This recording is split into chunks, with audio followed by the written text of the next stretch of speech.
The story you're about to hear is entirely fictional and does not reflect real events. However, the details and atmosphere are so terrifying that I only recommend watching if you have the courage. If you easily get scared or have trouble sleeping alone at night, I strongly suggest skipping this video. You've been warned. If you're ready, let's begin. Ahoy! This story is about a horrifying event that took place years ago on Valentine's Day. A young couple, Emma and Mark, were deeply in love.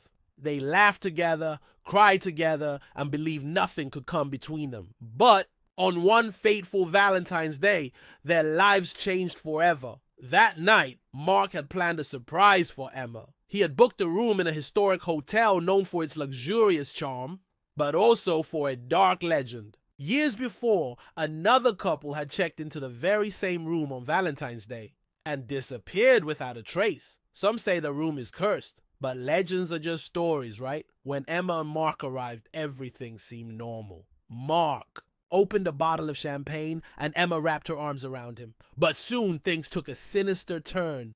The lights in the room flickered, and as Emma glanced out the window, she saw something chilling. Across the street in a darkened building, a pale woman stood at the window, staring directly at her. But when Emma blinked, the woman was gone. As the night went on, the disturbances grew more intense. The sound of running water came from the bathroom. The TV turned on by itself. And worst of all, loud rhythmic knocks echoed from the headboard of their bed.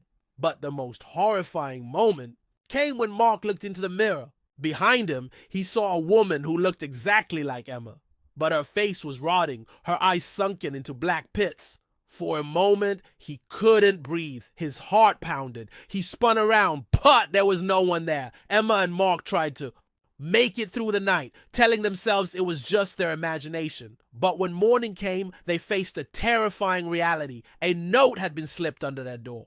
The message was chillingly simple. If you stay another night, your story would become part of the legend. Panicked, they ran to the front desk to report what had happened. But when the hotel staff checked the records, something even more unsettling was revealed. According to the logbook, no one had checked into that room the night before. In fact, that room had been vacant for years. Emma and Mark never celebrated Valentine's Day again. And since that night, they've both claimed to hear strange whispers in the darkness. This story isn't over yet. This story was entirely fictional. But could it be that for some people, Valentine's Day isn't a celebration, but a curse? Let me know what you think in the comments. Until next time, but be careful. Some stories don't end just because you stop telling them.